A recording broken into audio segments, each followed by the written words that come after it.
So welcome to What's in the Way is the Way. I can't tell you how many people have told me two things. Number one, oh my God, that's such a great title. And number two, it makes sense. You know, when we really get into the sense that we are evolving, that this moment is the leading edge of 13.8 billion years of creativity, and where evolution is happening now is in human consciousness.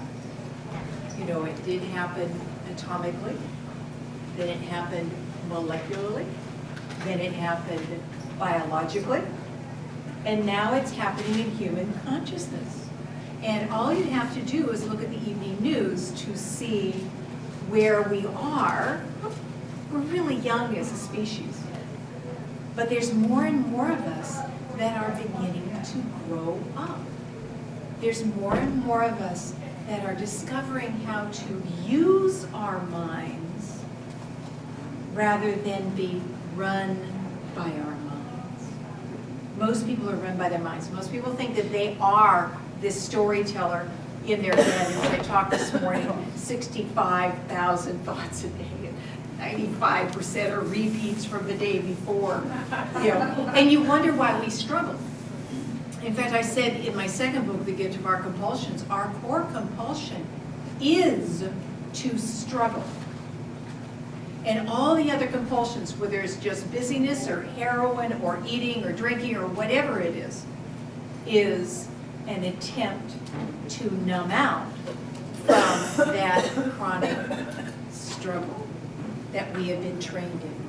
So is there anybody here that wasn't here this morning? Okay, so I'm going to do just a quick overview of the talk this morning. I don't think we can hear this enough for you that were here this morning. This work is very well represented in what I call the meadow metaphor. And imagine a meadow, and the meadow represents life, and everything in that meadow flows. Life is a creative, intelligent flow. And all of us lived in that meadow before we pulled ourselves up and out of our bodies and started living in our heads. And most people are not aware that they think their way through their lives, that they experience life as a thought. That when we were very young, we didn't experience it as a thought, we actually experienced life. Our attention and our immediate experience were together. And then slowly and surely we pulled ourselves up and out of our bodies and got caught in a conceptual world. And so in that meadow, the meadow isn't caught in a conceptual world, the fir tree isn't caught in it, the marmot isn't, the flowers aren't. They are just a part of the great flow of life, even though it includes death, loss, and pain.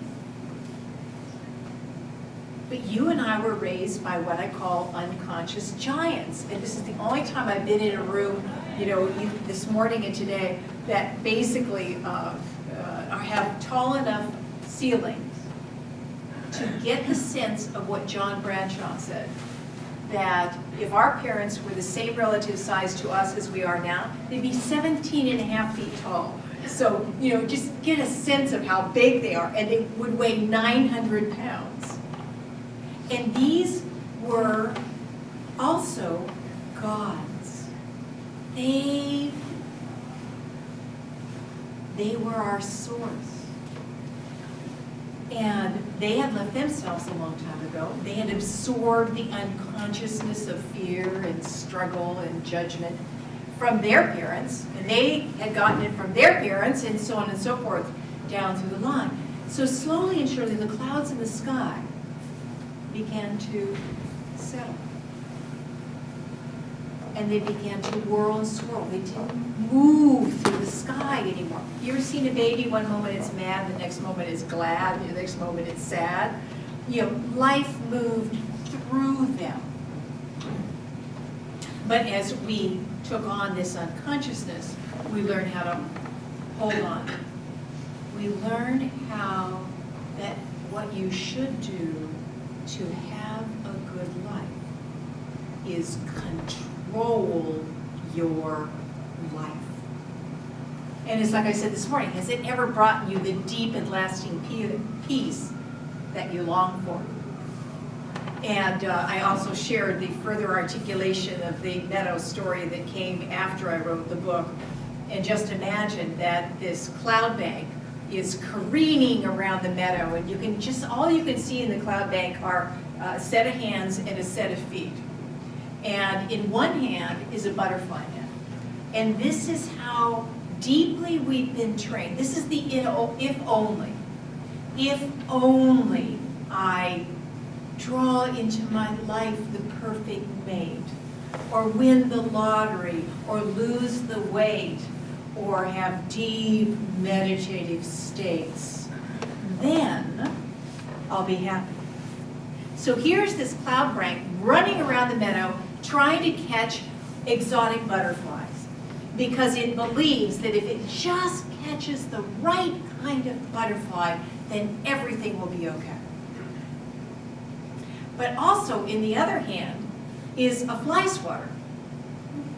Because if you just get rid of what you don't like, you know, like let's have liposuction, or, you know, let's change our mate, you know, oh God, so many relationships go bad just because of that.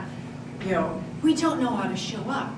So imagine that you're an alien and you landed on planet Earth right next to this meadow, and you see this cloud bank running around chasing butterflies and fly swatting all the irritating bugs.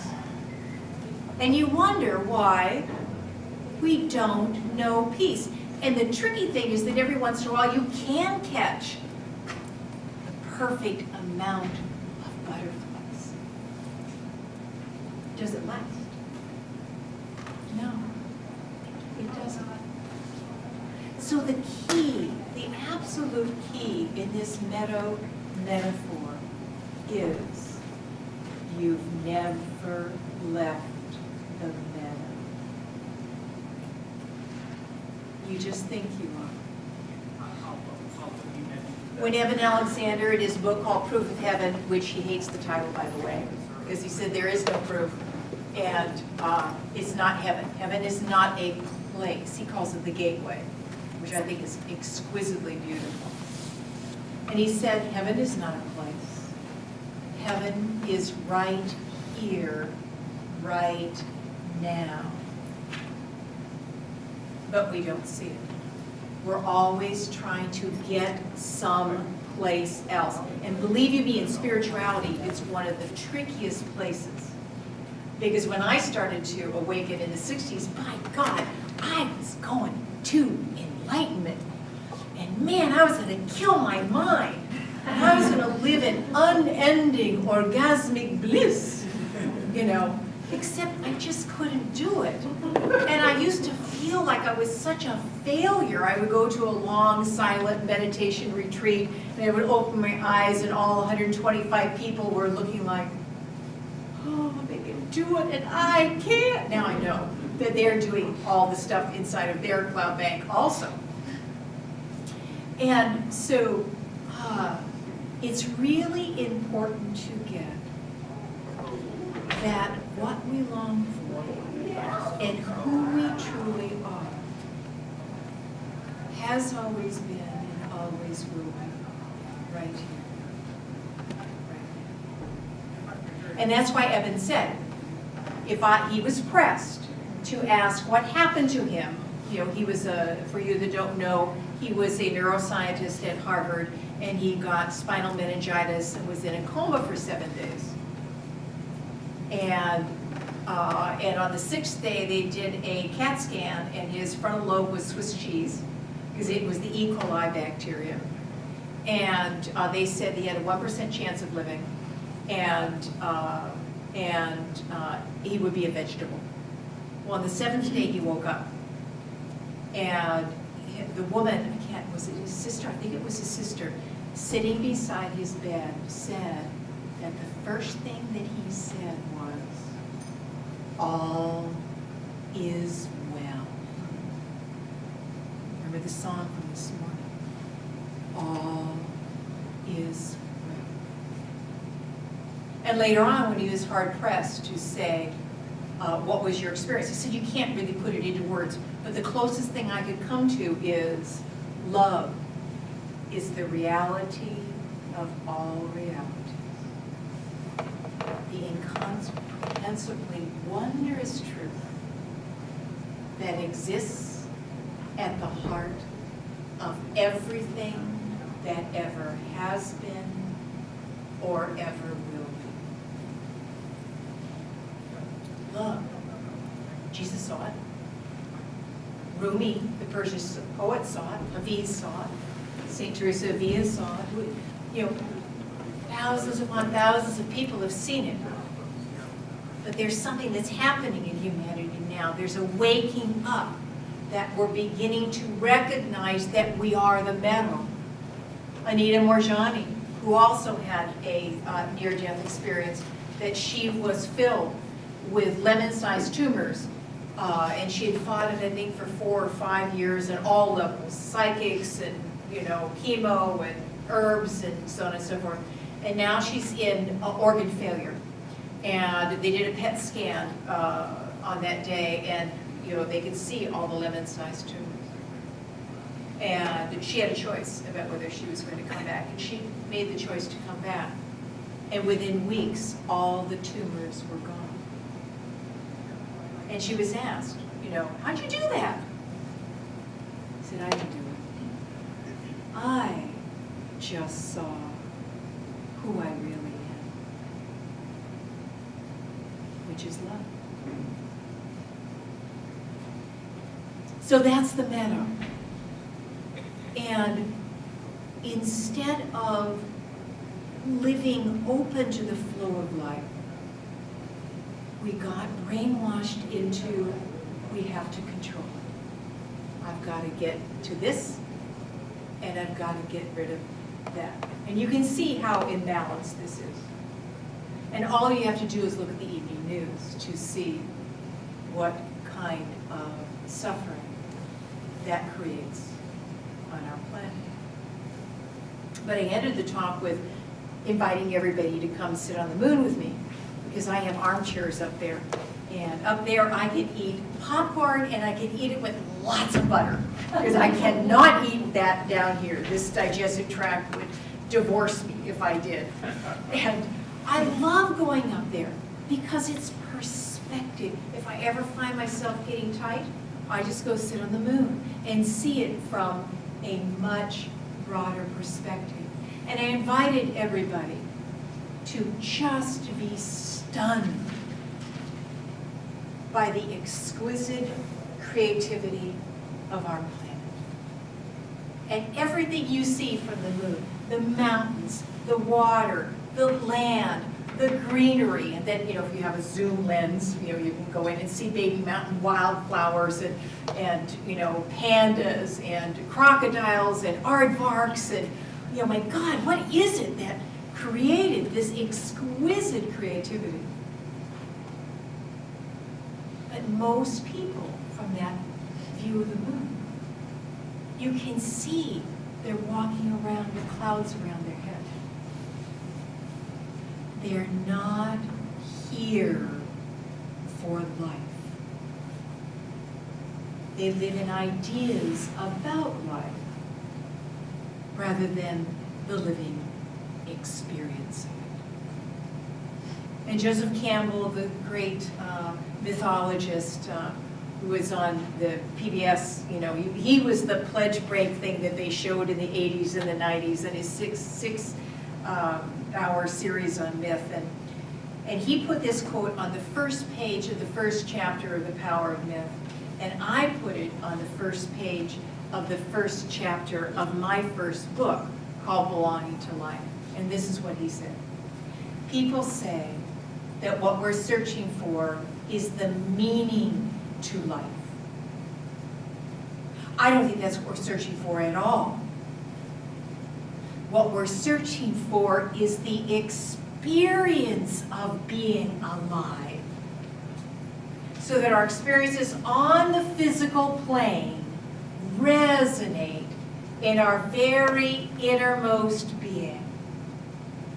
And we again know the rapture of being alive, the joy of being alive, the aliveness of being alive.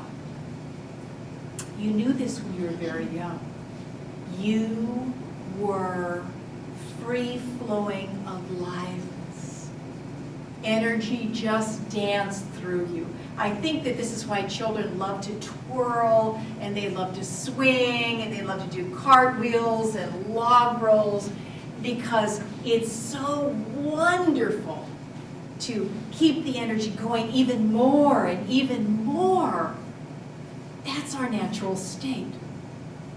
And what happened to you and I is that we received what I call these sacred wounds of invasion and abandonment. And I think most of us at the age that we are were raised by unconscious parents. They had left themselves a long time ago.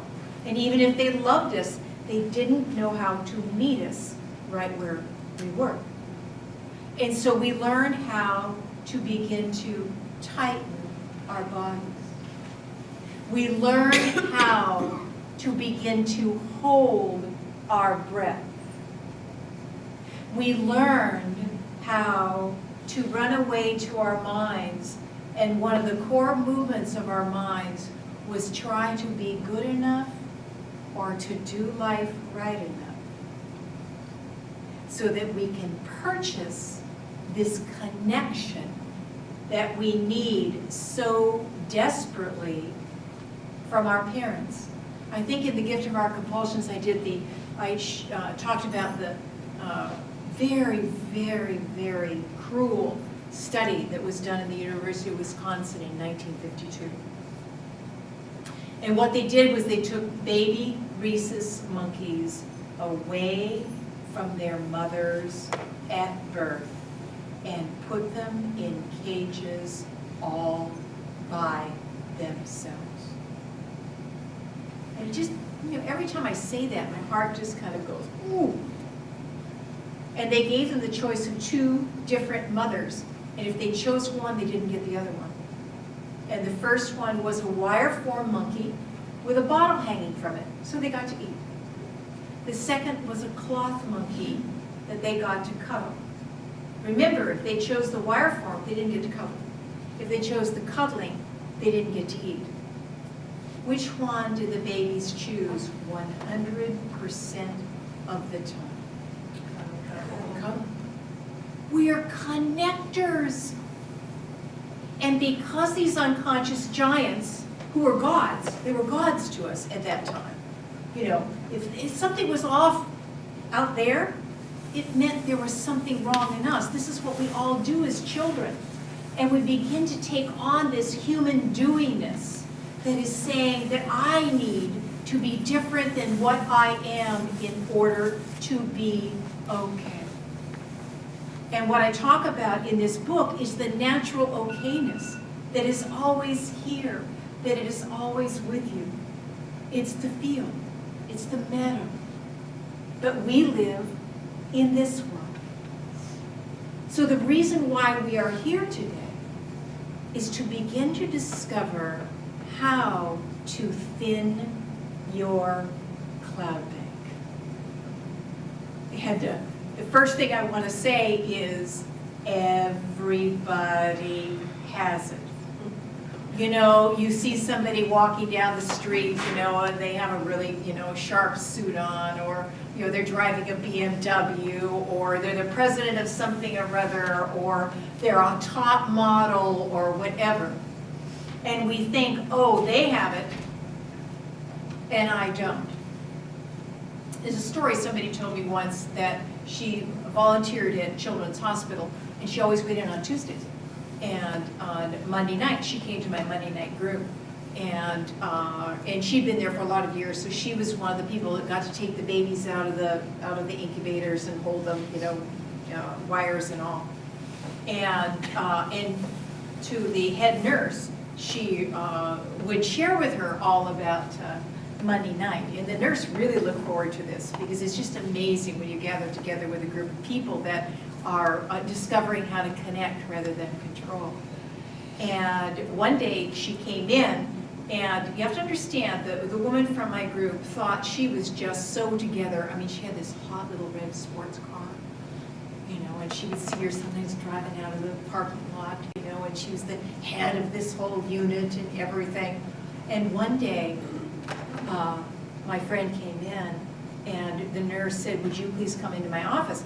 And, of course, my friend went, "Ooh, what did I do wrong?" They go in their office, close the door, and the nurse burst into tears. And she said, "I tried to kill myself. And I want what you have in your life. I don't have that in my life." And I like what Stephen Levine, my main mentor, said. He said, "You know what I'm going to do? I'm going to create a hat. And when you put it on your head, it's going to instantaneously broadcast over a loudspeaker all of your thoughts." Well, the same thing happened in the room. I was with 200 other people.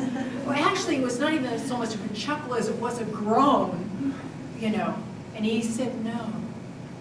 He said, "You would know so much freedom because we're all doing the same thing in there.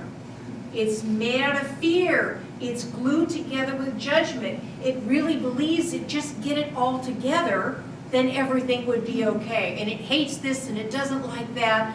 And it feels a heck of a lot of despair, which it desperately tries not to let itself know." And why do we feel that despair? Because we're cut off from life. We have left the flow for ideas about love. So we come back to the idea that you've never left the meadow. And so much of spirituality, and I'm not saying don't do this, because I think it's very important sometimes to make a thinner cloud bank. That cloud bank can be really, really intense sometimes.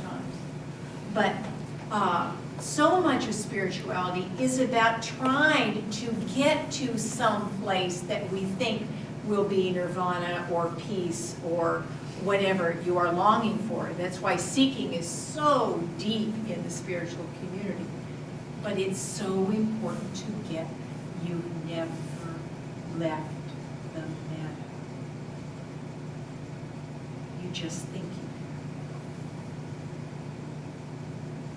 have. It's here, right now. And what I offer to the world, and I offer it to the world because I took on the kind of darkness that you don't usually survive. And then life showed me, step by step, and I didn't even realize for a lot of years what was happening, because you're just getting pieces of the puzzle. But life showed me step by step how to see and how to touch with your heart your cloud bank. So let's take, for example, dread. Dread was probably, I would say, my main experience of life. It's why I tried to kill myself 3 times. It's why I gained 97 pounds in a year once. I tried to numb it out with alcohol, with drugs, both prescription and street drugs. I tried to get away from dread.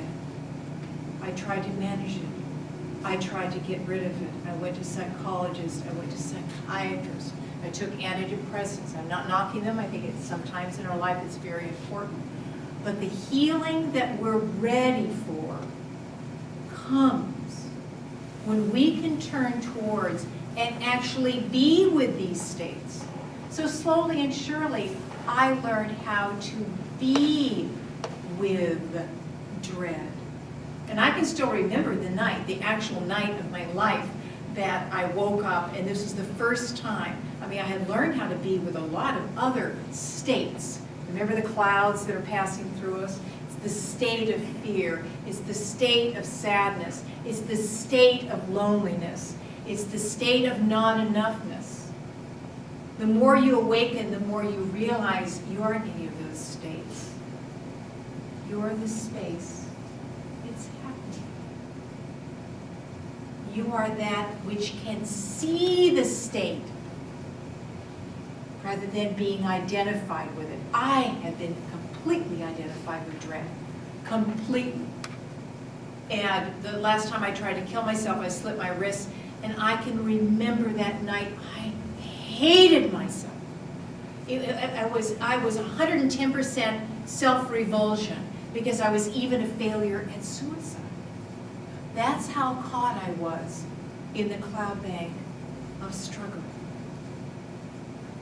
But in the seeing is the movement.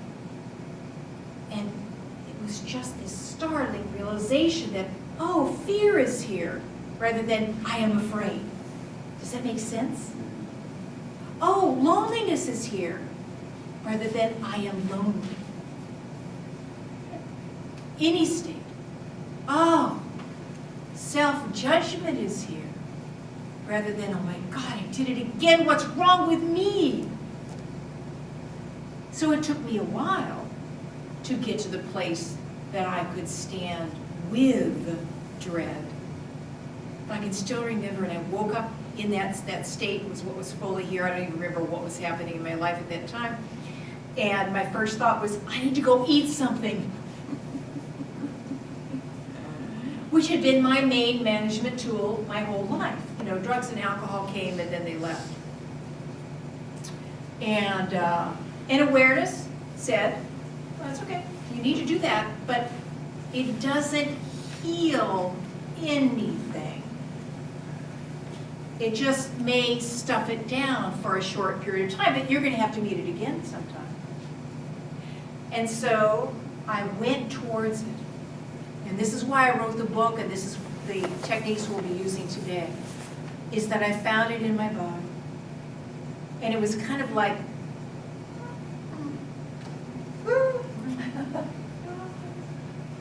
and as soon as I could fully be with it, my heart just opened. And I fell into a field of joy. So it's so important to get that when you were young, you were free-flowing aliveness. And then you learn how to tighten. You learn how to stash deep inside of you the parts of you that you didn't know what to do with. You know, your goldfish died, and you loved the goldfish. And your mom said, oh, stop crying, it's just a goldfish, you know. And have you ever seen a child trying to stop crying when they're really, really sad, you know, their whole lip trembles, you know, my goodness. So we try to stop crying. We learn that. We learn that in so many ways. So we stashed our sadness inside of us, and we stashed our fear inside of us, and we stashed our not-enoughness inside of us, and we stashed our aloneness inside of us. Does it go away? It runs us from underneath our everyday awareness. So in my journey, I was in 2 different mental hospitals. The first for just a couple of days when I was 19, and I promised my psychiatrist I would be good if he would let me out. And then a number of years later, I was the better part of a year in a mental hospital in Switzerland. And now I travel the world. How did that happen? Life showed me how to turn towards, how to be with what I was experiencing, Because whether you can see it yet or not, whether it's fear or dread or anger or irritation or aloneness or loneliness, those are just bound up energy. They have a story to them. They have a feeling nature to them. And they hold on in our body in particular ways. Your fear holds on differently than your anger does, right? Yeah. Anger holds on differently than sadness. And our job here is to set this bound up energy free. And to do it in a way that is absolutely safe. It's like I said, remember, I didn't go to dread right away, because the muscle of my curiosity was not yet strong enough. And if you did get what's in the way is the way, there's a 10-week remembering section. There's 11 chapters, and at the end of 10 of the chapters is a whole thing where you start with 5 minutes a day, where you begin to develop the muscle of your curiosity so you can begin to, rather than react to what life is bringing you, you can actually be curious about what it's bringing up inside of you. Because again, life is an intelligent process. And I love Eckhart Tolle's quote, "Life will give you the exact set of experiences you need in order to become a conscious human being." How do we know they're the right set of experiences? Because you are having them. Fear says, oh, this is not the right experience, I should be having this. Consciousness says, life is for me, and my job is to discover how to show up for what life is offering me and use my attention in order to open up this bound up energy. So what I mean by that is, imagine that you're having a really difficult day, and you're feeling a lot of anger, and underneath that a lot of tears. So you go to your best friend, and your best friend does with you what you usually do with you when you're not feeling so hot. They ignore you. Let's just get busy. They hand you half of a cake or a bottle of booze. Or they judge you. Oh my God, how many times have you been here? I'm getting tired of listening to this. Or they just walk out of the room. How would you feel? Would your energy be opening? I don't think so.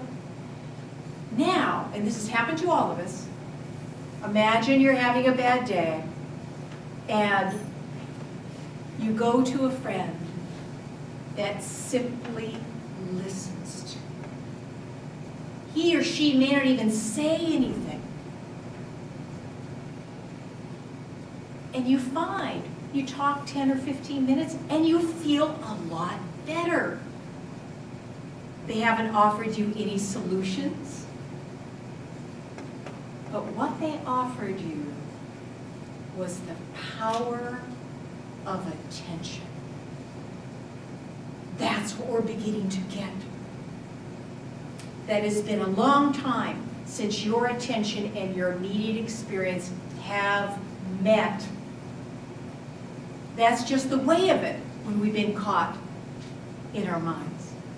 But my job today is invite you into curiosity and invite you in a way that you will be able to develop your curiosity and be able to develop your aware heart. So you too can be like me, that you meet dread. Every once in a while, dread will still arise inside of me. You know, you put me in a busy schedule and not feeling well and something is happening with one of my kids. It's a part of me. I lived it for years. It comes up. But I don't identify. It just passes right. So before we go on to the 4 techniques that I want to show you today, are there any questions or any ahas in what I'm offering you today? Is this making sense? I think among the several things that you mentioned as far as what our friends do when we go to them and we're in trouble, I think one of the unintentionally harmful approaches is, yes, they hear our feelings and they try, instead of supporting us through feeling the feelings, they try to minimize them or, delete Absolutely. them, that type of thing. And so do we. And so do we. Yeah, And thank God we have that ability, because these are huge feelings that we all carry. We all are terrified of our aloneness. And thank God I had the ability to overeat. I think I would have died if I didn't have the ability to stuff what I was experiencing until I learned how to meet. And that's a very important thing. This is not so much about feeling feelings. Just think of primal rage. Do you ever hear about, primal scream. Do you ever hear about primal scream now? It was so big in the 60s, they put you into these rooms, these padded rooms with big padded batons, and boy, God, you're just going to scream out your rage. Well, it didn't work. Because just feeling a feeling is not where healing is. It is in meeting a feeling. The ability to say, I see you, fear. Or I see you, loneliness. Or I see you, anger. In that moment, you are relating to what you are experiencing rather than being identified with it. So anything else that, yes? What about positive emotions? Joy. Well, joy is who we really are, but very few people experience joy. What they experience is happiness. And happiness is getting what you want, and it's in this system. Okay? But joy is the ability to be with what is. So it's not bad or wrong. That's just a nicer cloud bank. And it's not bad or wrong to cultivate happy feelings. But what we want to do is recognize and live for the meadow again. And it isn't about getting happy or positive or whatever feelings. That doesn't get you back to the meadow.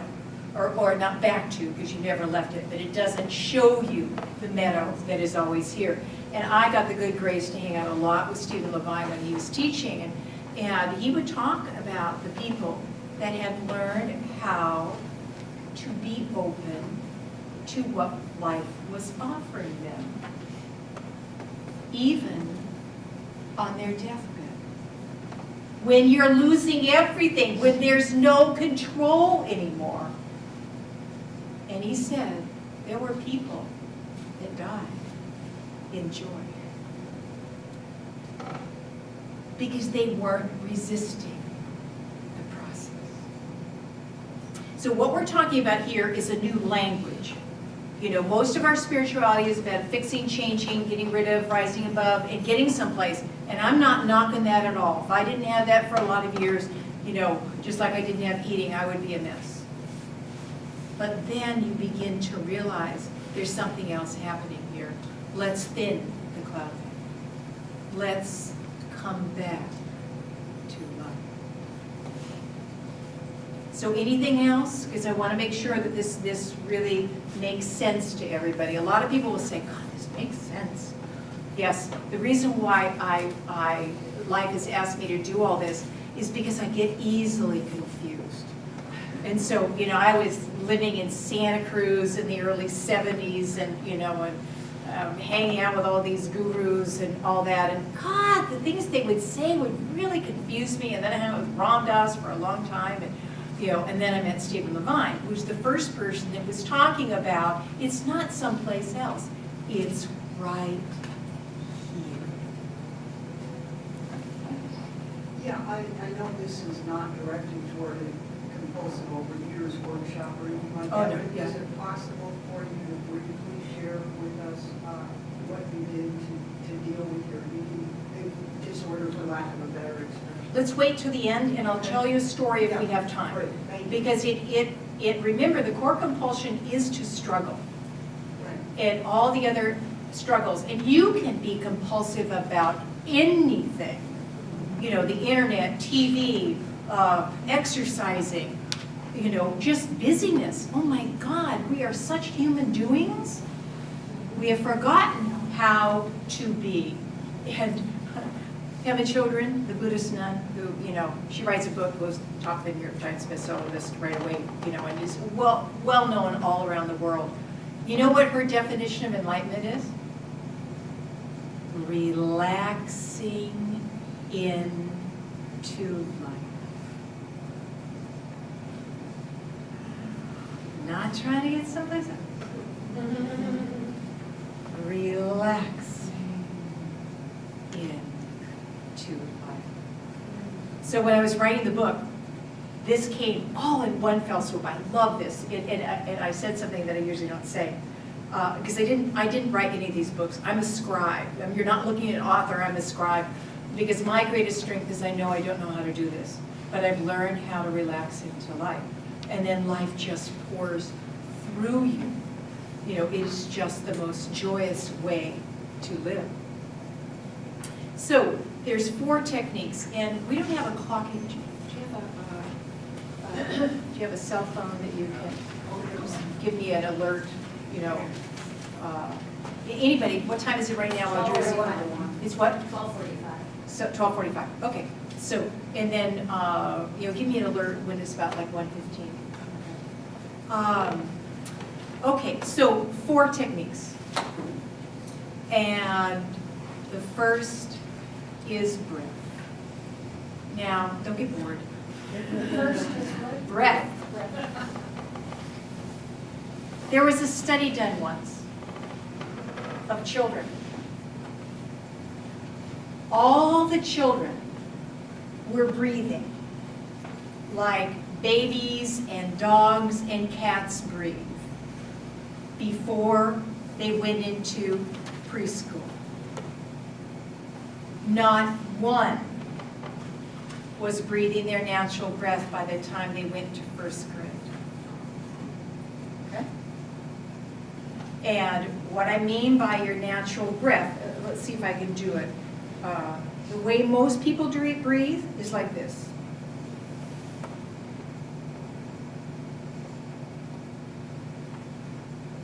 Can you see? It's very shallow and it goes up. Now, our natural breath looks like this, and I'll exaggerate it.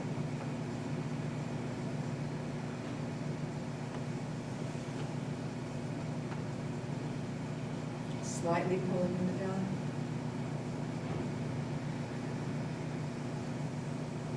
The whole trunk is involved with your breath.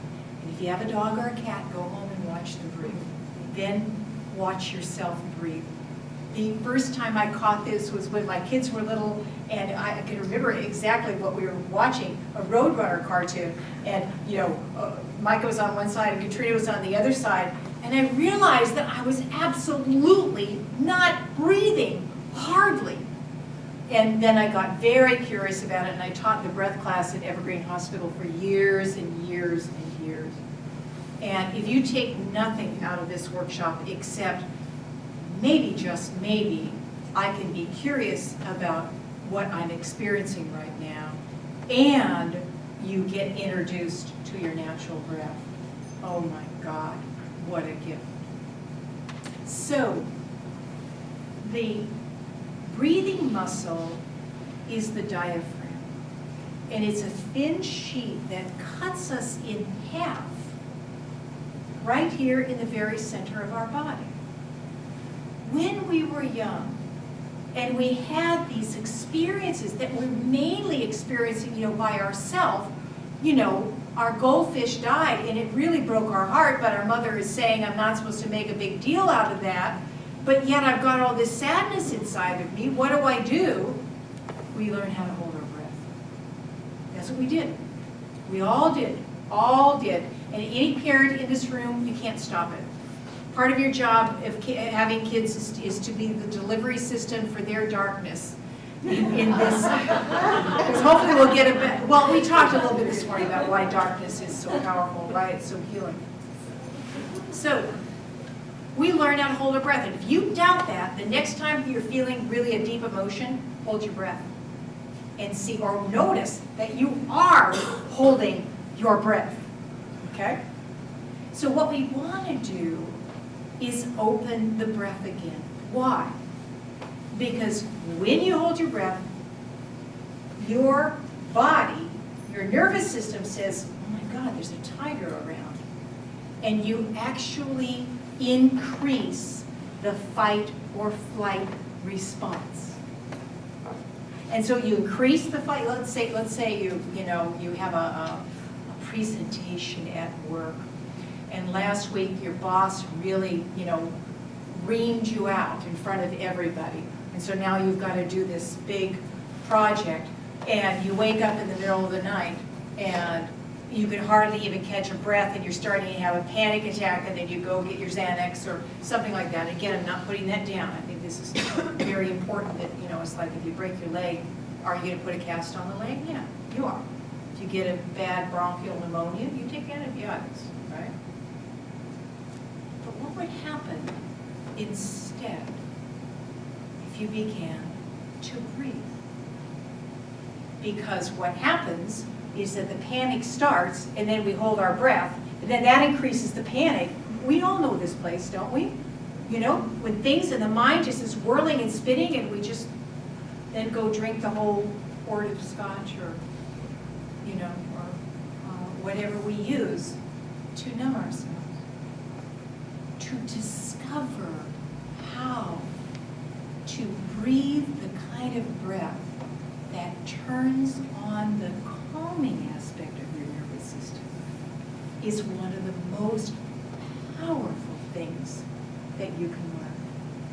So breath, just breath alone, it can now become your biofeedback mechanism, because it is a guarantee. If you're holding your breath, you're stuck up here.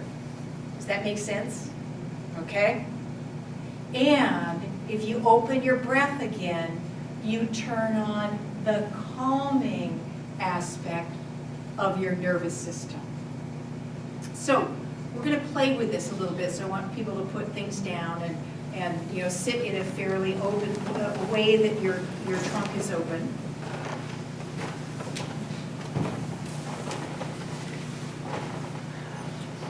And then we'll practice for a little bit, and then we'll stop and ask if there's any questions.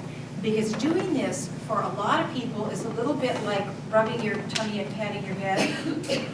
We are so used to a shallow breath that it is very scary for us to actually soften our belly and open our breath again. And yet, it's what we really deeply long for.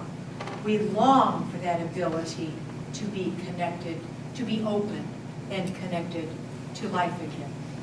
So close your eyes and just notice your breath. I don't want you to do anything with your breath. Just notice how your breath is.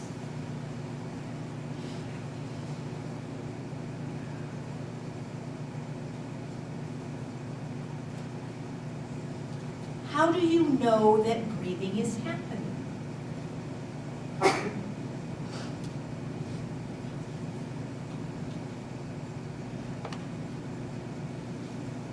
Notice where in your body it is most evident to you that breath is happening. Don't try to do anything.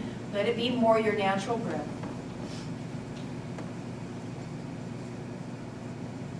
I mean your unnatural natural breath.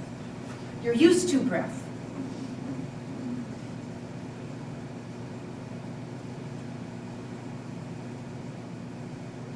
And now, breathe in through your nostrils.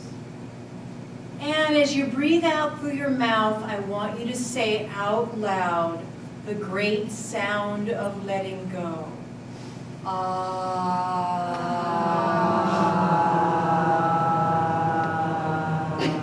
And make it your own. There's 1,000 different ways to make that sound.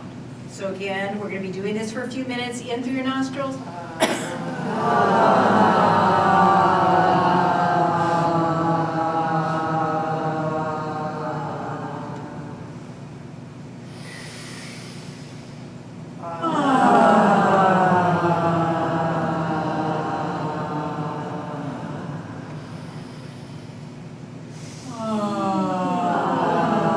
Really get that sense of melting in the out breath. Allow all of that holding in your body to begin to let go. And on the in breath, open yourself up from the inside out. And really play with this. It's such a delicious sound.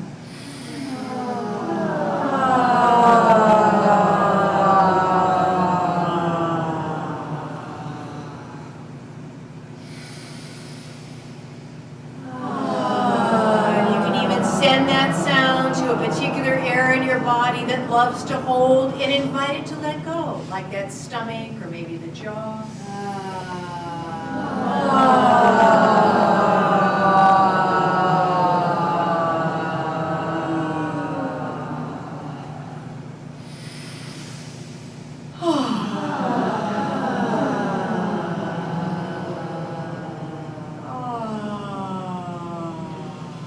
Three more breaths.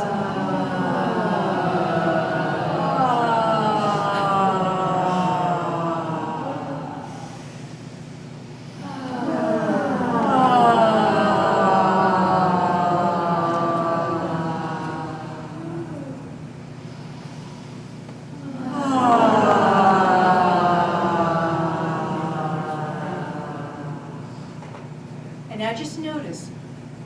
Does anything feel different? Does the level of your energy feel different? Does your body feel different after just a couple of minutes? Just notice what sits here right now.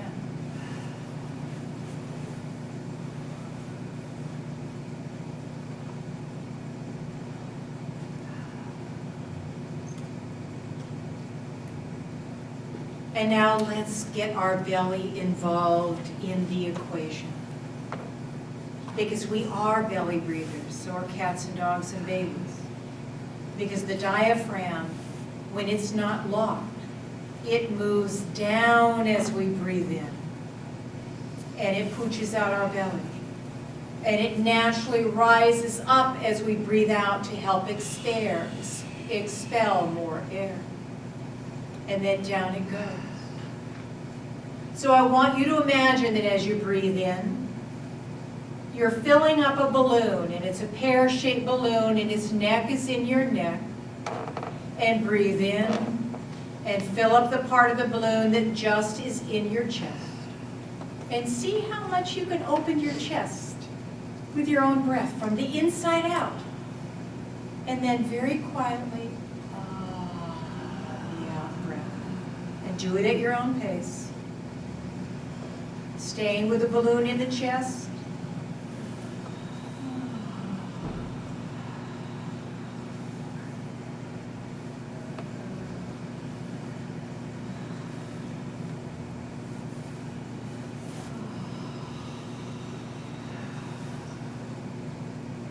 And again, see how deeply, without pressure, without force, you can open your chest up from the inside out with your own breath, imagining this balloon here.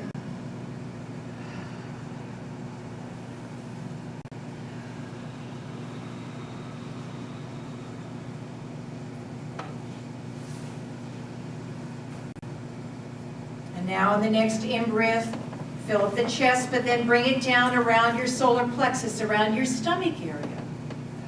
And begin to have that be the core focus of what you are filling up.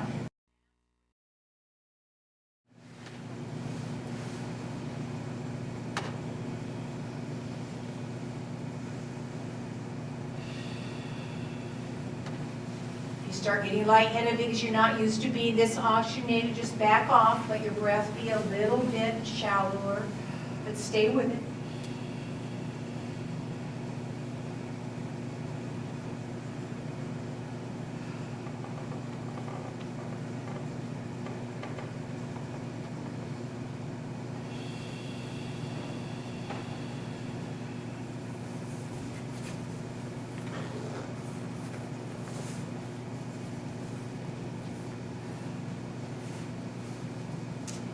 help also to place your hands on your belly.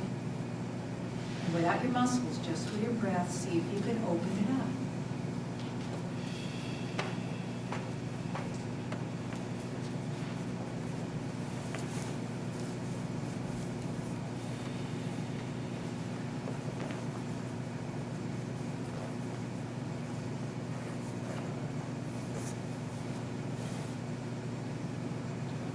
And now let that go. And just notice, what is the living experience right now?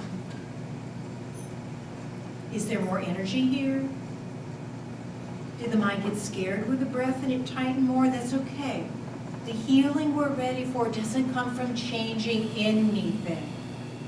It comes from the ability to be curious about what is.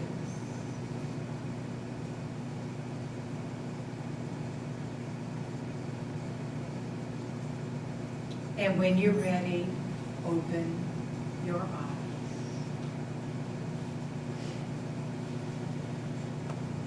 So I would love to hear from a couple of people. What was that like for you? Did that make sense? Did the mind resist it? Remember, this is what we long for more than anything, to be open to life. But this system is afraid of it. Because the last time we were fully here, we got scared out of this living moment. So what did you experience when you began to open to your breath again?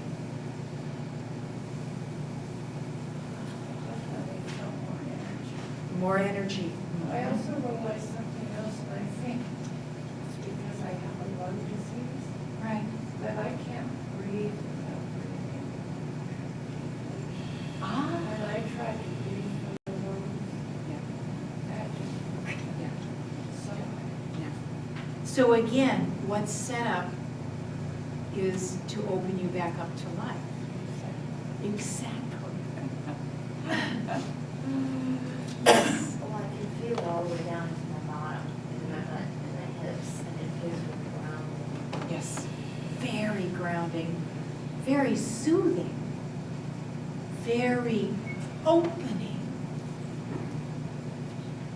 Anybody else? Me, I felt a more relaxed state, and I've had kind of a back issue going on, and I noticed that when I clench it, so I want to do to not make the pain be there, but when I breathe deeper, it releases that ache. Isn't it And amazing? I know that when I breathe, it goes No. away, but I really felt it doing this deeper breath, that it kind of released the pain, Yeah, rather it than does. clenching, which makes you think it's not going to be there. Yeah. It is. And that's where we got that, I gotta get rid of the pain. If I just do this, hold my breath, then it will be better. And see, every once in a while it does work for a short period of time, but it doesn't heal the pain. And remember, that back pain is just bound up energy. It's just bound up joy. And this is one of the most powerful things we can do, is we can touch our holdings with our own breath. Fantastic, yes. But I have the opposite. So I have on my left side this height thing, mostly at bay. And I have a real problem like when I start lightheaded or something, it just goes crazy. So when I got to the breathing in the chest and down in here, I noticed that I didn't feel that pain again, Yes, where I mostly have it at bay. exactly. And now it's fully alive. Yeah, but we're gonna be doing something in yeah, but it's fully alive, so you can give it your attention. A story that Stephen tells about, he worked with a woman who had cancer, and she went to the Simonton Institute down in Texas, and she stayed on and became their pain teacher, and she studied American Indian pain techniques and the Simonton pain techniques and Tibetan pain techniques. Then the cancer came back and the tumor wrapped around her spine. And by the time she met Stephen, all she could do was lay down on the couch. So he sat on the coffee table beside her. And for the first time in her life, he took her towards the pain. And we're going to be doing this in a few minutes. You don't have to have pain. You're going to have some tightness somewhere in your body. But you're going to discover the power of your attention heal, just like with that friend, when they give you the attention.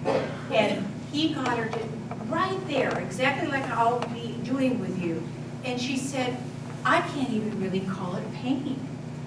When I'm there with it, it's just a dance of sensations.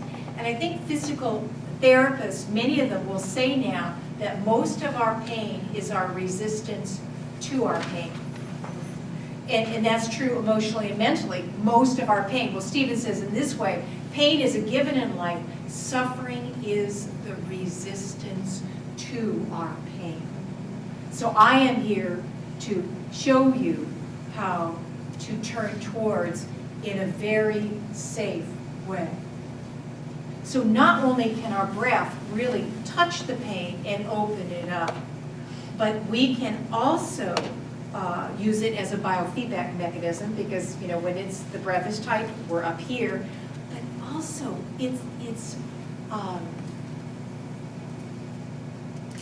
it's showing us, breath shows us how we can turn on the calming aspect of our nervous system. There was a study written about in 2008 in the Seattle Times, and they went into a mental hospital, and they brought the kind of breath techniques that I oftentimes teach, and they did it for 3 months. And the end of the 3 months, and of course there's a lot of people that didn't do the breath work, and they said for the people that did the breath work, it was much more powerful than antidepressants and almost as powerful as electroshock therapy. Why? Because it opens us up. And I'm going to start going off and do a whole breath class because I love it so much. But if you're interested, there is CDs that are a compilation of the Evergreen Hospital breath class out there.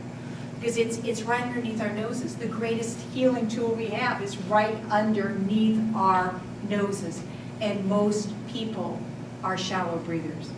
So give yourself the gift either of a few minutes every morning of breathing this way, whether you just do the ah breath, or you do the whole belly breath, or you want to just keep the balloon up here.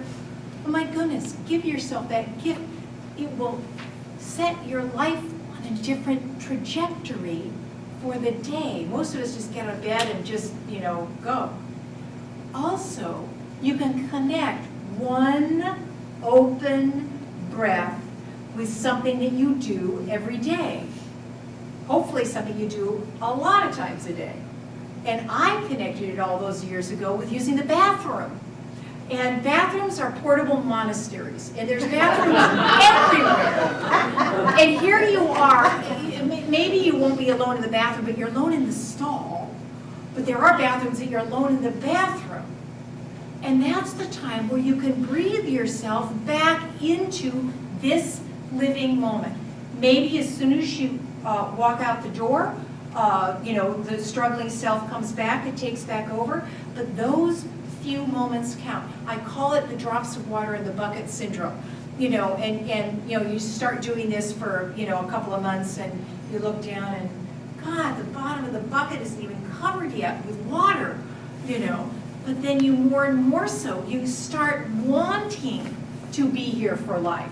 And you start wanting to live from your curious heart. And one day the bucket overflows and your foot gets wet. You go, wow, those moments matter. So give yourself the gift, either and or, in the morning, opening your breath, and during the day. I assure you, if you can keep that calming aspect of the nervous system at least somewhere close, that when you go home at night, you're going to have a much different experience. You're probably not going to stop at McDonald's and get 3 double cheeseburgers, or the grocery store and get a 5th of vodka. Why? Because you stayed connected to yourself. What usually we do is we hold our breath, we tighten our body, and then as the day goes on, we just get further and further away. And I call it hydroplaning. And if the hydroplane all of a sudden loses power, if it loses power suddenly, you know what a hydroplane does? Chook! down it goes, you know, into the water. So give yourself that gift. The second tool that we're talking about today is developing curiosity. And I invite you to pass this around quickly. Don't debate over which grape you're going to get, and or which almond you're going to get, and don't eat them. Just take one, and there's almonds and grapes. If somebody's allergic to grapes or almonds, just take two of the other thing. Don't. Let's go around this side of the room, and then we'll pass it over into that side of the room. It's 1:15. Okay. So I only have 2 hours with you today. So we're not going to take an official break. And after we do this, we're going to get up and do some moving around. But if you do need to use the bathroom, or if you need to get, you know, stand up in the back and move around or whatever, that's fine. But I find in this kind of thing that we kind of build energy, and then when you take a break, it dissipates. And then we got to come back and gather it in, you know, again. So this would probably be a good time to go do a bathroom break if you need to do a bathroom break, because it'll take a few more minutes. Quarter after. Yes, thank you. Thank you. So, and please don't eat them.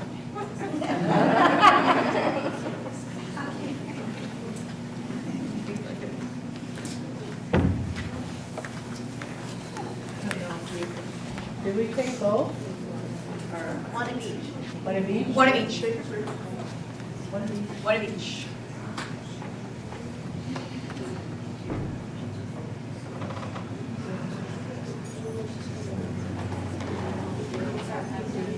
Eureka, everybody.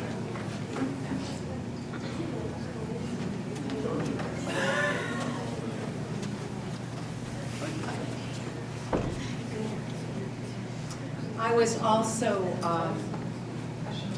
you know, my family was involved in the fundraising for this church. And then we moved to Bellevue. And I was one of the very first members of the Bellevue Unity Church when Phil Pearson was there in a storefront above a print shop on Main Street in Bellevue. You know, so Unity has been such a big part of my life, and this, you know, be still and know I am God. I just, you know, and my sister was married in this chapel. Yeah, yeah, it's just such a wonderful room. Yes, I live in Kirkland. Yeah, I live in Kirkland, and I am one of those rare Northwest bred flowers. You know, I did go off and live in California, lived in Oregon, and lived in Europe, you know, but then I came back here. I mean, you know, there's no place for me but the Northwest. And I've been back since 78. Where did you live in Europe? Switzerland. Yeah, for almost 2 years. A lot of that was in the mental hospital. Yeah. Yeah. Dark times. But it's like the wonderful quote on my refrigerator from Emerson. When it's dark enough, you can see the stars. So for you who are not here this morning, it really, darkness has gotten a very bad rap. And what we talked about is how so many of the treasures are in the dark. And is Karina, that's your name, right? Oh God, she's read the book. So this is the woman that sang this morning. She chose the songs to go with the talk today. Thank you, babe. She sang this amazing song, Wendy, that you find the light in the dark. And then the other one was you got to fall down in order to stand up. Oh, just the music alone this morning was just amazing. So when we were young, we were here. Time, when we were very young, time hadn't gotten a hold of us yet, okay? Do you know that ecstasy, the word ecstasy, it comes from the word ecstasious? It means out of time. This whole thing, the Cobb Bank struggle, this is all about time. I want this, but I don't want that, right here. So when we were young, everything was brand new. That hasn't stopped.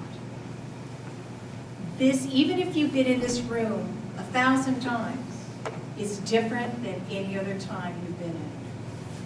This body, your body, has never been exactly the way that it is right now.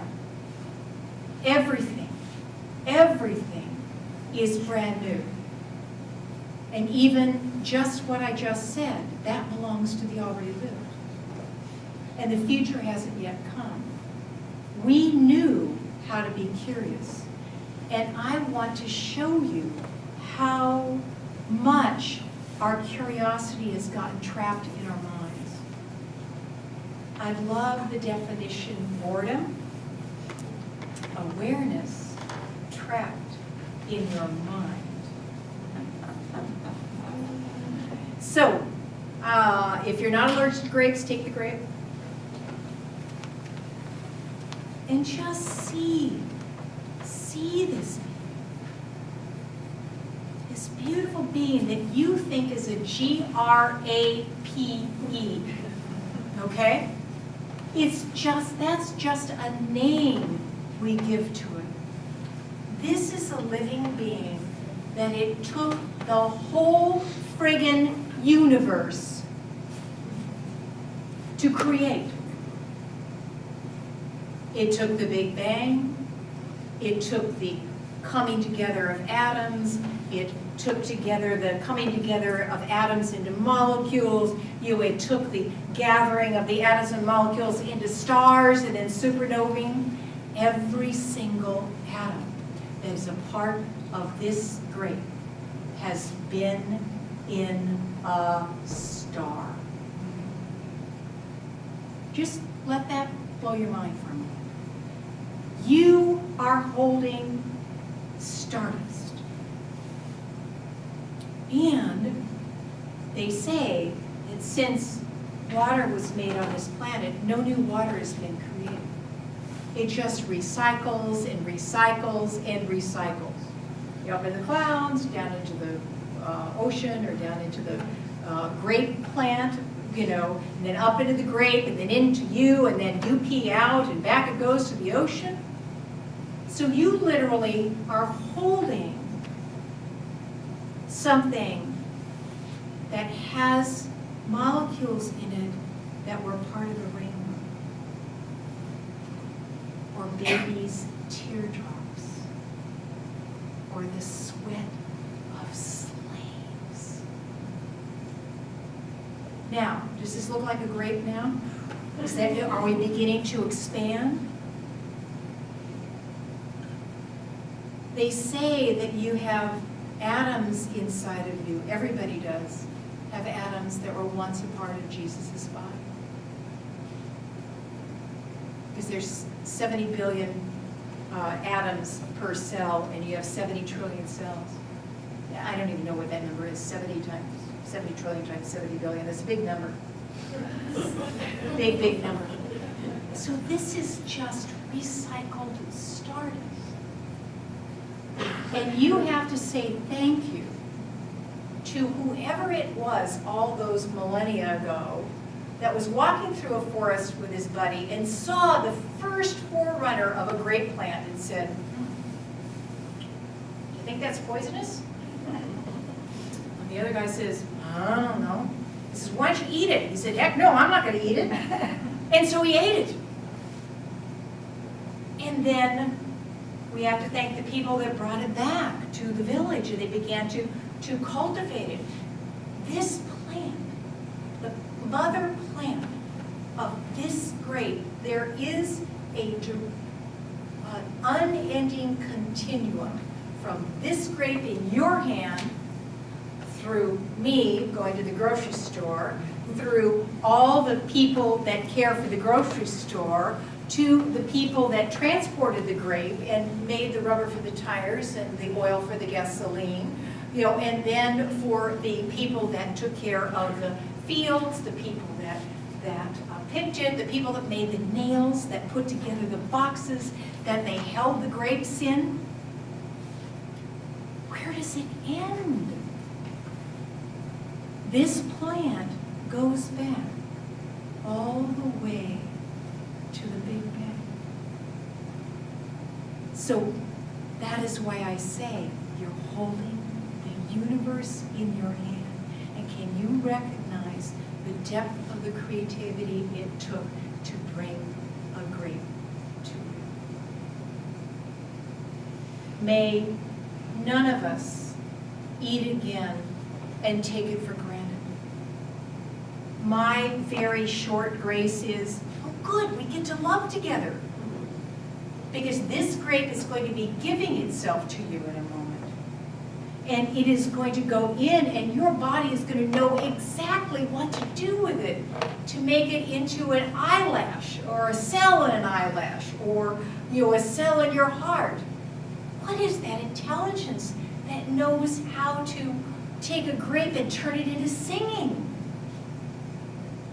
We live in awe-struck wonder, and we're asleep because we got caught in this self that thinks it's separate from all of this.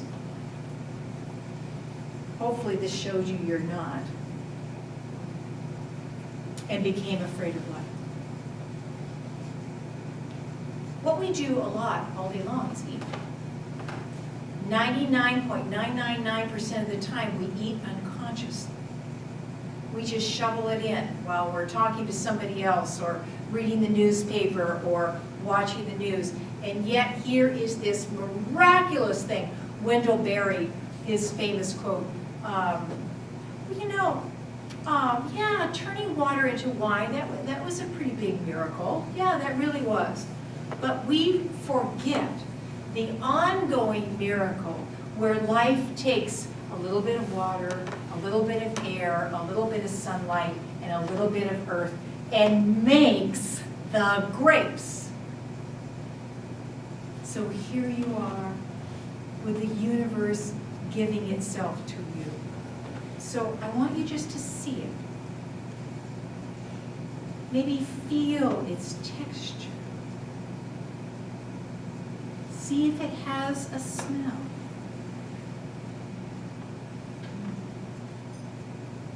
Be as observant as you probably were the first time somebody handed you a grape. Oh, isn't it interesting, Of course, you maybe thought it was shampoo or something like that, but something to experience.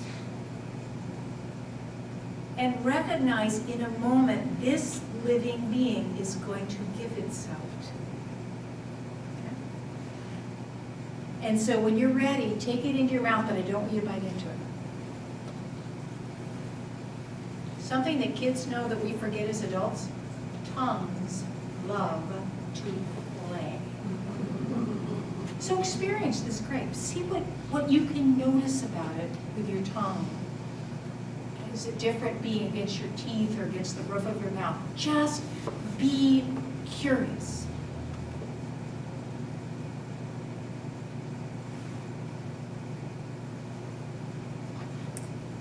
And then when you are there as fully as you can be, bite into it.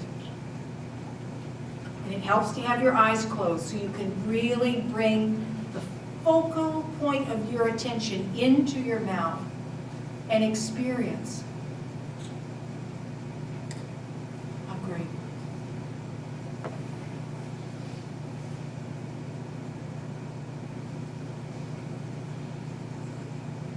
Can you hear it?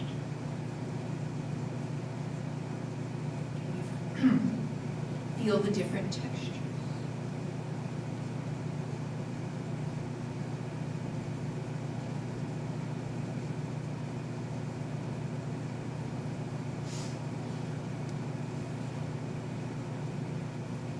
And when you chew it enough, begin to swallow it, but recognize the just mind-boggling intelligence that knows how to weave this grape into what your body needs.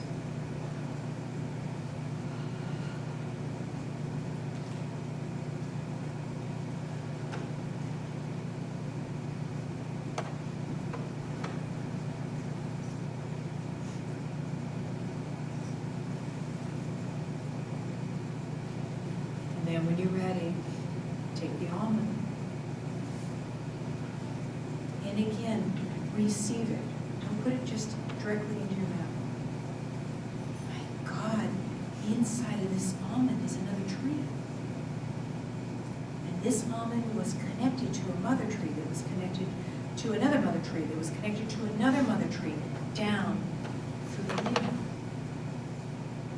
And this almond is just bursting with life. You'll see it's, feel it's, I mean, it's ridgy. When was the last time you thought of almonds as ridgy? And realize that it is going to give itself. And so as you close your eyes and bring it into your mouth, don't bite it in, don't bite it. Again, see, oh, this is different than your grape.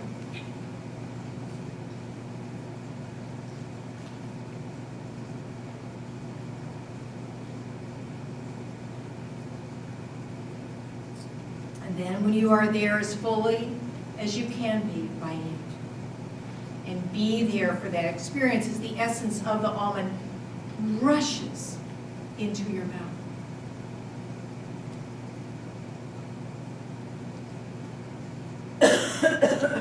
And stay with the chewing of it for a while before you swallow it, or probably swallow a little bit. Stay with it.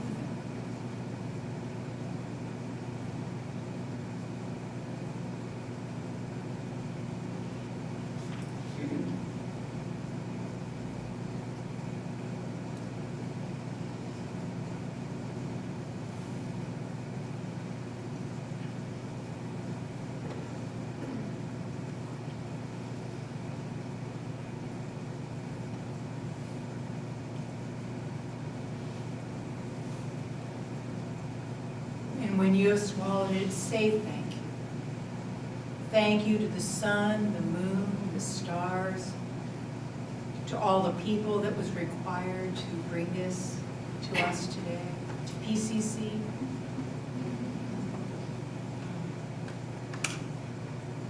And thank the intelligence of life that is giving you life so you can continue to live.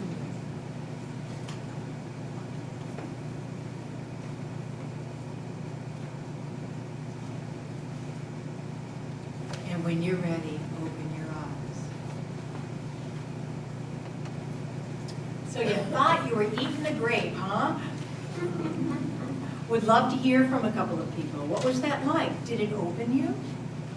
Did it make you more curious?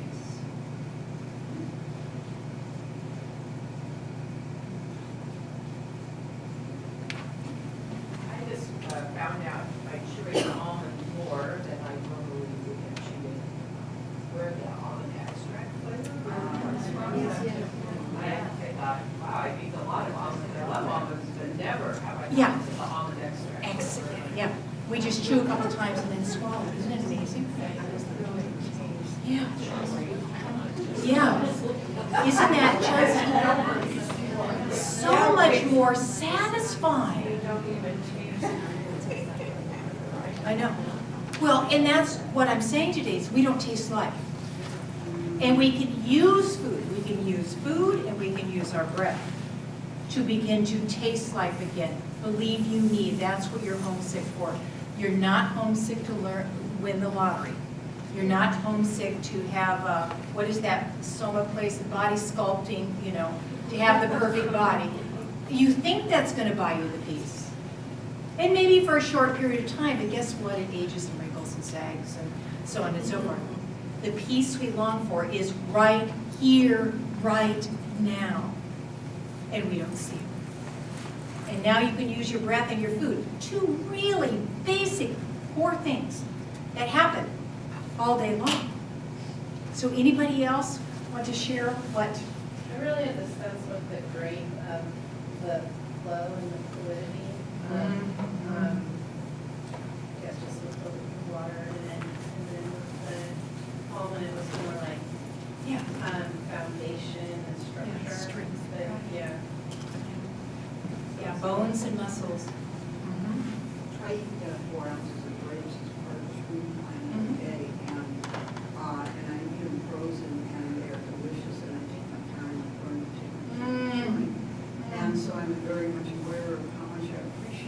flavors, and I'm also to some degree aware of what goes into that aside from the food itself. You know, all the knowledge you went into detail about all the people that have brought us back, all the different aspects of the universe that have brought us back. But from your speaking, I've learned to go deeper and appreciate the more spiritual aspect of the relationship. Life is offering us life at every given moment of our life. And most of us are not here. And I think you can see it through your breath and through eating. Oh my God, wasn't that grape wonderful? Burst forth and bless us with its essence.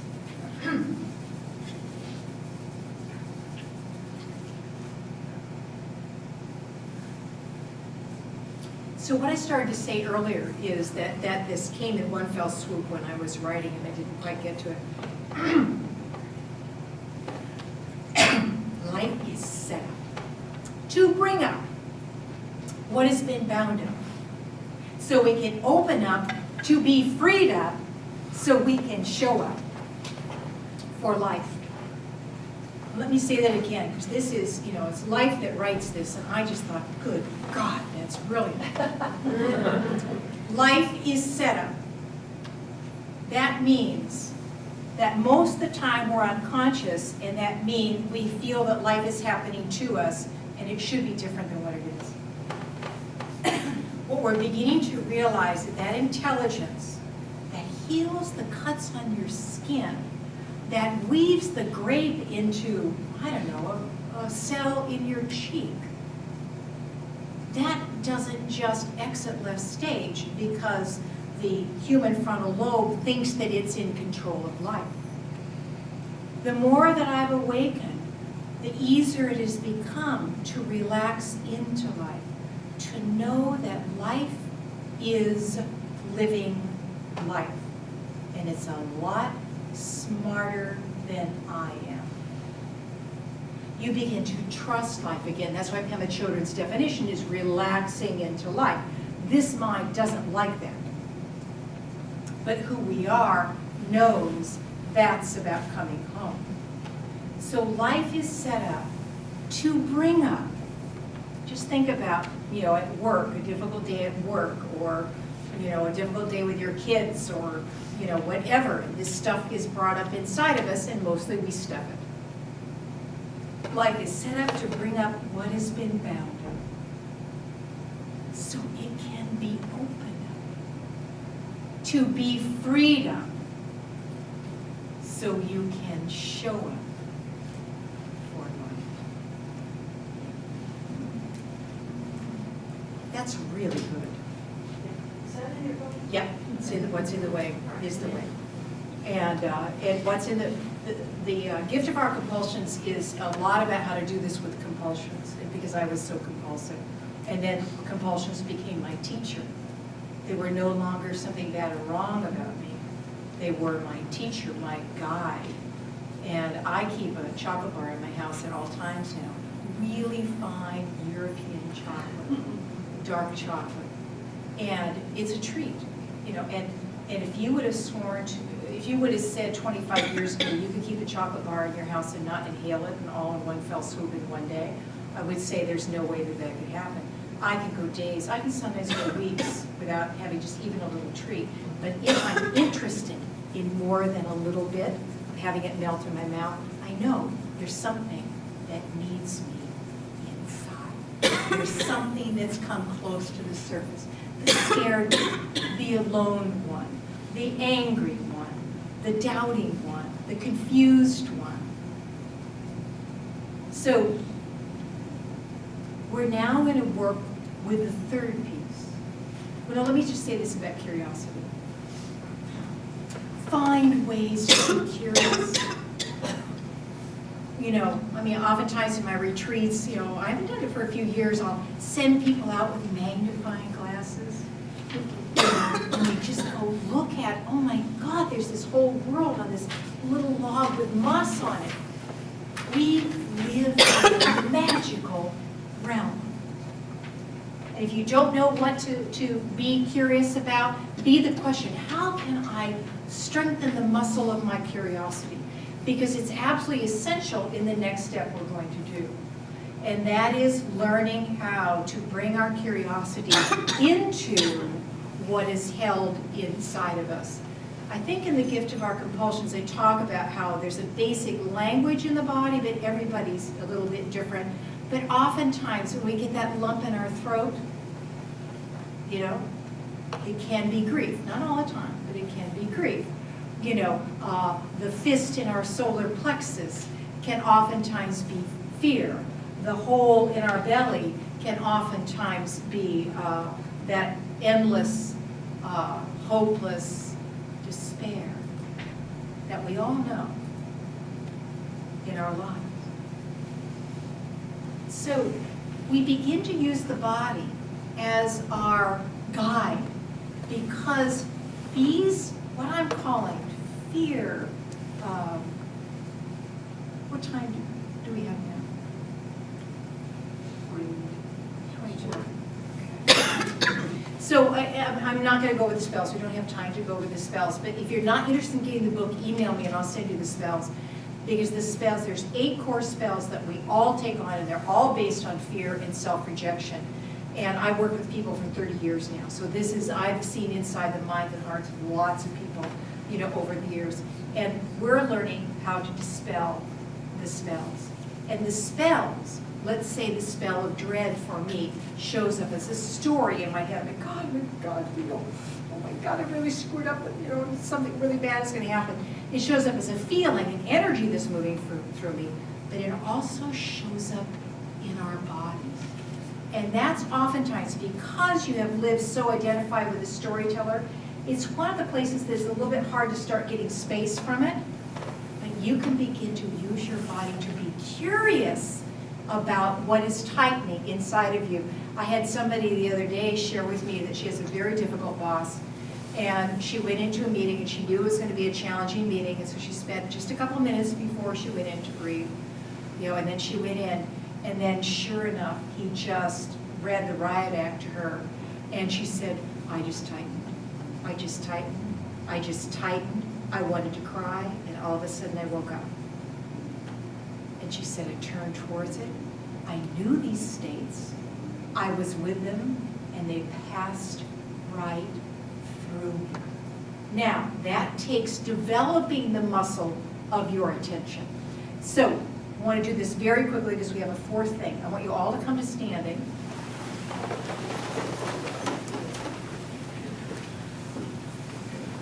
And get a little bit of space around you.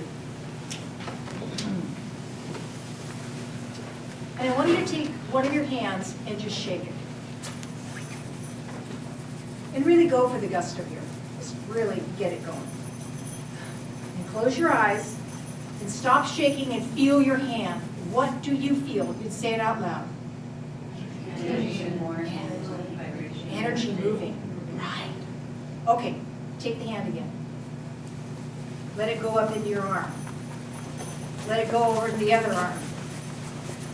Let it go into your body. And now, be kids, get silly. Just really shake it up.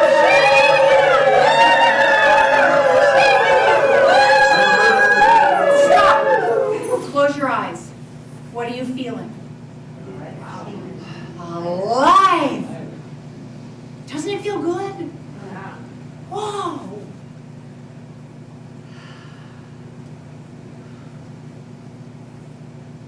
Now, sit down.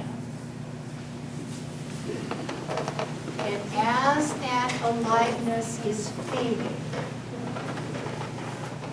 I want you to bring your attention into your stomach area.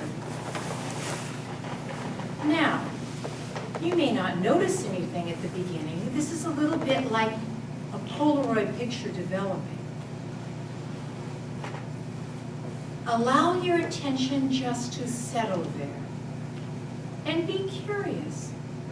What's happening in this area that I call my stomach or my solar plexus? I assure you there's dozens of sensations happening. So just let your attention settle there.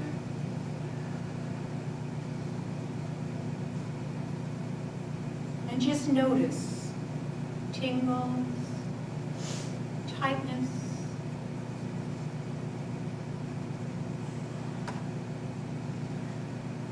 itching, clothes moving against your skin as you breathe, breath moving things. And you may notice that the mind keeps on wanting to grab your attention, but just bring it back for these few precious minutes.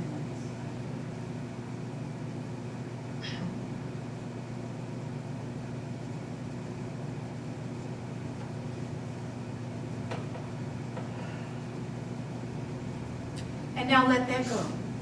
And bring your attention to an area of the body where you oftentimes hold on.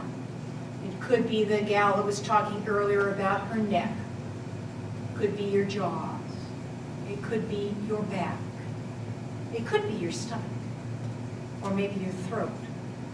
Or even your belly. But you know the area that when you're highly stressed, that's what tightens. Even if it doesn't feel like there's a lot going on there right now, bring your attention there. And begin to notice. Let's say it is your shoulder. How do you even know there's a shoulder there? Maybe there's just empty space there. The shoulder, the holding, is expressing itself. Be with it. And if there is a particular pain, find out how big it is. Maybe it's a line. Maybe it's a circle. Maybe it's right on the surface or it goes deeper. Maybe it's big as a basketball or small as a golf ball. Just be curious. And if you're not noticing anything in this area, just let your attention stay there. Because this is a place that you know that holds.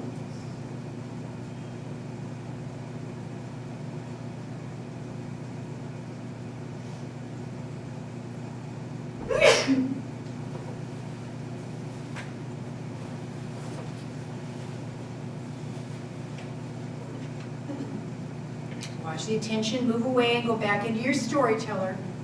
But just for a few more moments, bring your attention back to this area that you have known either pain or holding in, and give it your attention. And stay there by noticing its parameters.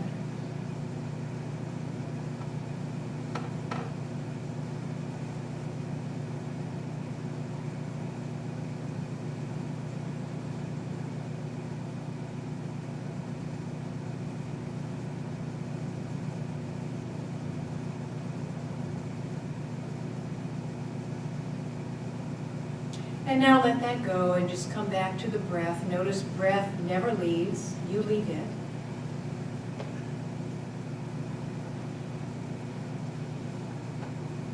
And when you're ready, open your eyes.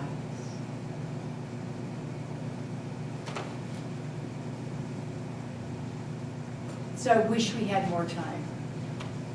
This is why I do longer retreats, so we can really dive in. But I at least wanted you to get the sense of what it's like when you're actually curious about what you are experiencing right now. I assure you, we don't do it much at all. And yet, that ability to be embodied again, to not resist the dynamic flow of life, which includes pain, loss, and death. But it is joy when we learn how to show up for it all. So I invite you before you get out of bed in the morning, to just check in. You may want to I put a question mark up on my ceiling for a while, just to, you wake up in the morning, you start thinking about the day. What we do is we wake up in the morning, we go up into our heads. We leave ourselves. And we really leave ourselves when we most need ourselves, when, we're thinking about eating the 3 McDonald's meals, and we're just all stirred up. That's when we most need ourselves. That's when we can begin to turn towards. As you flex your muscle of your curiosity, you can actually set these things free. So let me tell you a quick story, and then we'll go on to just a little bit of the last one. Compulsions. So, food, alcohol, drugs, both prescription drugs and street drugs, anything I could get my hands on to actually not experience what I was experiencing. And then when I was 27, my mother sent me to a hatha yoga weekend. She couldn't go, and I kind of went, oh, okay, I guess I'll go. Well, my life changed. He was an amazing teacher, and he taught me in the seeing is the movement. That's what we've been doing here. Granted, we didn't have a long time to practice, bringing curiosity into your body. But what he meant by that is there's nothing that needs to be fixed. There's nothing that's wrong with you. There's nothing that needs to be changed or even gotten rid of. That as you begin to learn the art of curiosity, you begin to discover you're an alchemist. That literally, alchemy, we tried so long to turn lead into gold. That's not alchemy. Alchemy is turning consciousness into unconsciousness into consciousness. It's learning to have your attention and your immediate experience together in a safe way that it begins to open up your energy.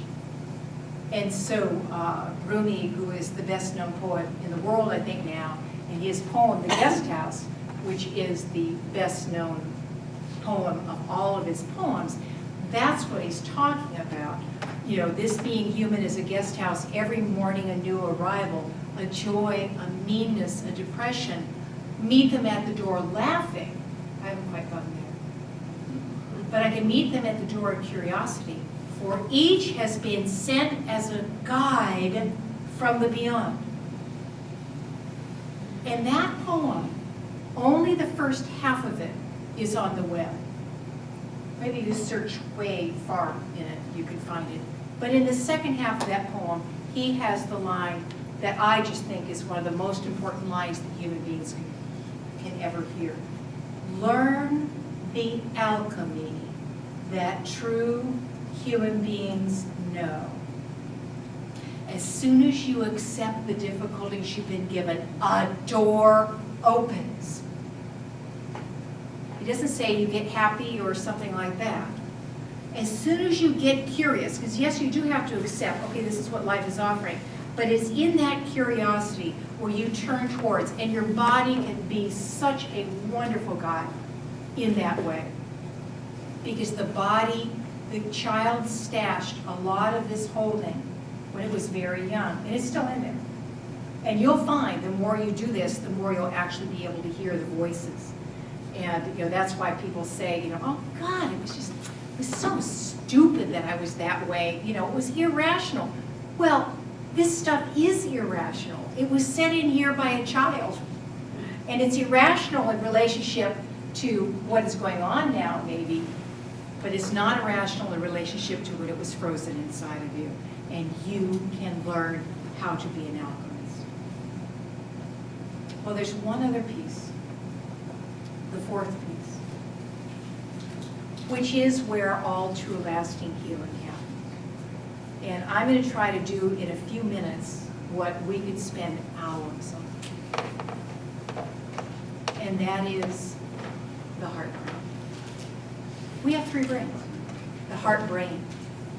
We have 3 brains, and they interviewed me for a book called M-Braining, where they took multiple brains, M-Braining, where they took 600 of the leading edge research papers showing we do have 3 brains.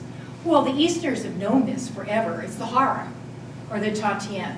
And this is what is connected to the wisdom at the heart of life. This is the tool for creativity. It's not the master. For most people, it's the master. But what they say, and they've shown it over and over again, is that the heart brain is the main brain.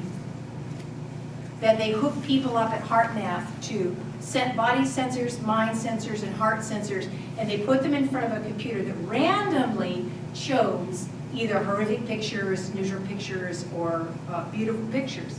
And every single person, every single time, the heart responded first, sent the information to the brain, and that sent it to the body and the gut. Oh my God. I mean, God, I wish we had more time. It is amazing in what we did today with the belly breathing to open this up again. This knows. You know that, I had the gut feeling, maybe you were mugged by somebody and you just had that gut feeling that you shouldn't have walked down that street, but you didn't listen to it. We know this is connected to the wisdom at the heart of life. What they did about the heart brain at HeartMath is also, they noticed, not everybody, but a good deal of the people, the heart, when it was shown these random pictures, no human being chose them. The computer just chose them. The heart would respond 6 to 8 seconds before the computer had chosen the picture. And I don't know if that blew your mind. I had to rewind the movie 2 or 3 times. It responded 6 to 8 seconds. How does that happen? This is connected to everything. This embraces, this divides, this includes, this excludes, this efforts, this allows. And I could say, in my world, what's happening at this stage in evolution, and we really are changing, we're changing eras. We're moving from the Cenozoic era and we're now in the Ecozoic era.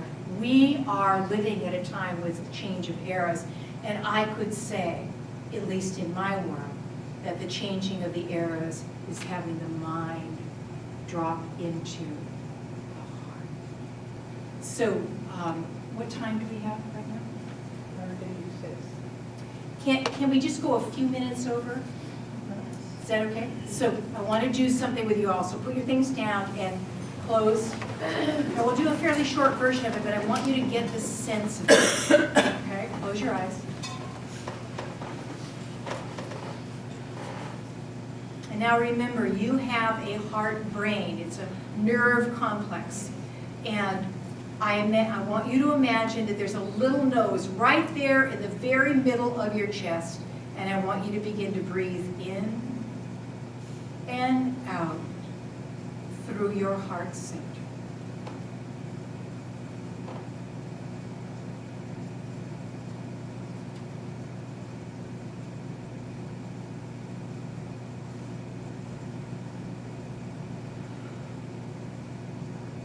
And maybe even do a little bit of the balloon where you just really open up the middle part of your chest with your in-breath and draw in and then breathe out through your heart center.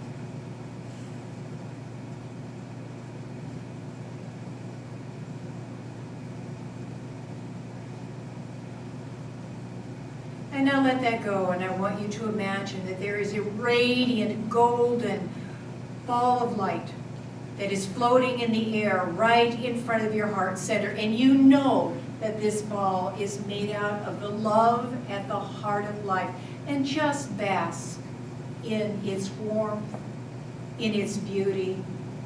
And if you can't imagine anything, just allow these words in, feel them. You don't have to be able to imagine this.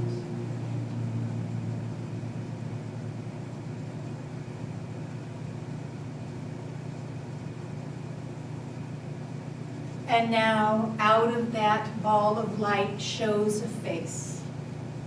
And it's a face of somebody that you love, somebody that you care about. It could be somebody living or dead. It could be, Mother Mary. It could be a pet. And just allow your heart to respond. Allow your heart to say things to this being that you love so much. I'm so glad you're here. I love you. I love you. I love you. And anything else you want to say.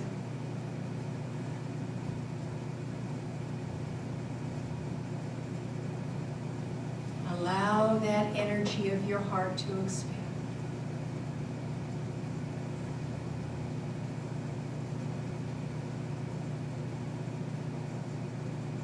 And now let that face fade.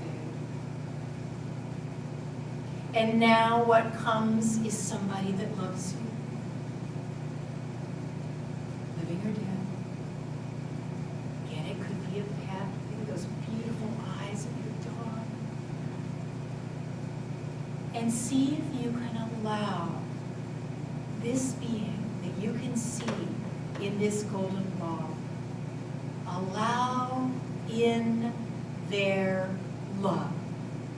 It's easier to give love than it is to receive love. Let it in. Let it in. Let it in.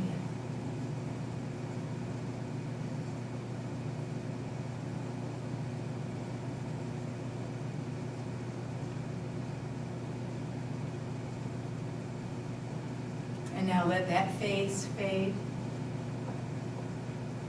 And the last step, see yourself. See your face show up in that ball of light.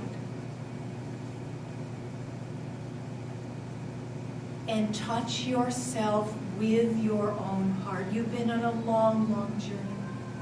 And with all the mistakes you've made, you've never made a mistake. Life has made you as a weaving of dark and light. Meet yourself, not as you wish yourself to be, but meet yourself as you are. It's the greatest gift you can give to yourself and to humanity.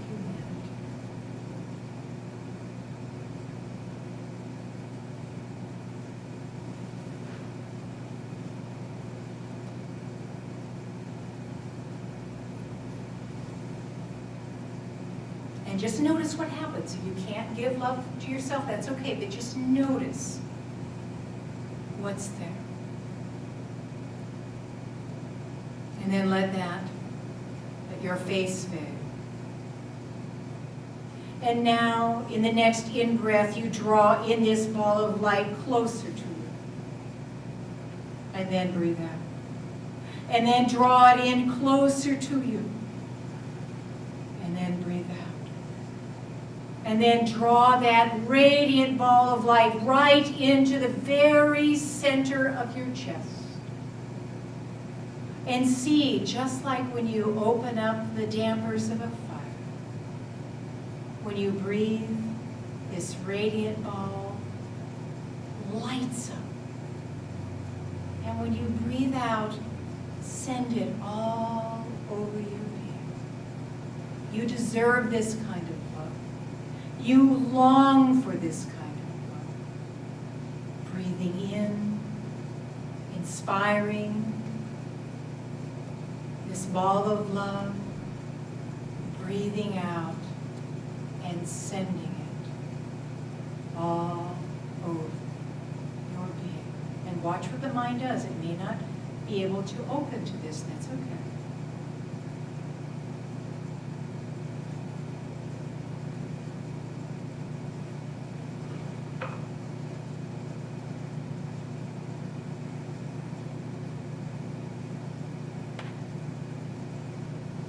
And now know this ball of light will be with you for the rest of your life.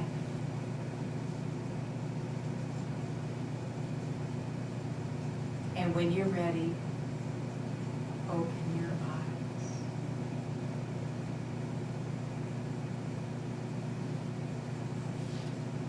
Remember what Evan and Anita said, love is. We're like Sleeping Beauty. We pricked our finger on the illusion of being a separate self. and we got cut off from who we really are. And each of us in this room is on the pathway, each in our own way, back to a full, trust-filled connection with life. So I want to bring those 4 things together in a story about compulsions. The ability to breathe, to open our breath, to be curious about life rather than reacting to it, to bring the curiosity into the body, and then to flood whatever we are experiencing with our heart. Believe you me, when I was able to say to Dread, I see you, and it's okay that you're here, and tell me about your world, Dread didn't know what to do with that in the beginning because I'd hated it for so long. But slowly and surely, it opened to it. And now Dread is quiet most all the time. And if it does wake up, because it was a huge part of my life, it just passes right through because I'm curious. I know it's patterning of tightening in my body. I go to it. I say hello, and it passes right through. So this all can be shown in my 9/11 story. That morning, I woke up and the telephone started ringing. Friends, family, clients. Oh my God. You know, and then I turned on the television, and then clients came, and then a group came. And you have to understand that I had been out of compulsion, eating compulsions for years by that time. And the last person left at 2 o'clock from the Tuesday group. And I shut the door, and I had an insane, it was so, it was like a tsunami wave. I gotta get to the store, I gotta get to the store. I had been focusing on everybody else that morning, right? And it was so strong that I got all the way to where my purse was in my bedroom, and I made it all the way out to the door, out to my car. And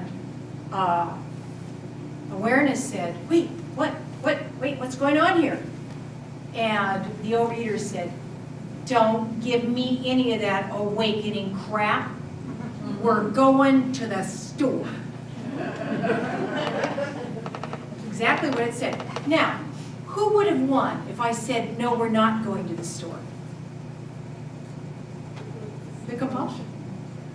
That's the statistics that shows that what you try to control controls you. But I had created a relationship with it. And I said, well, I just remind you, we don't feel very well when we take care of ourselves that way. And the compulsion said, I don't care. You know, it was the best way I can describe it, it was this panic.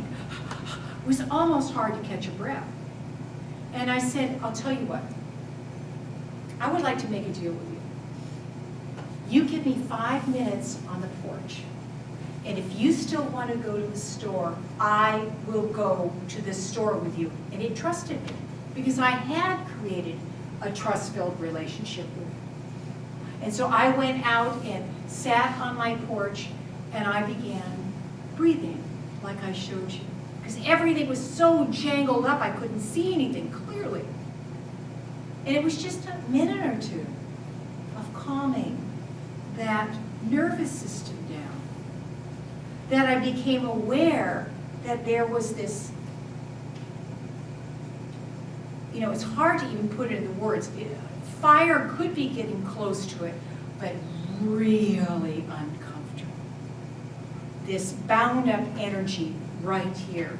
And I could see that I wanted to get away from it. But now I know, like Rumi knows, this is a guest. This is something that needs your attention.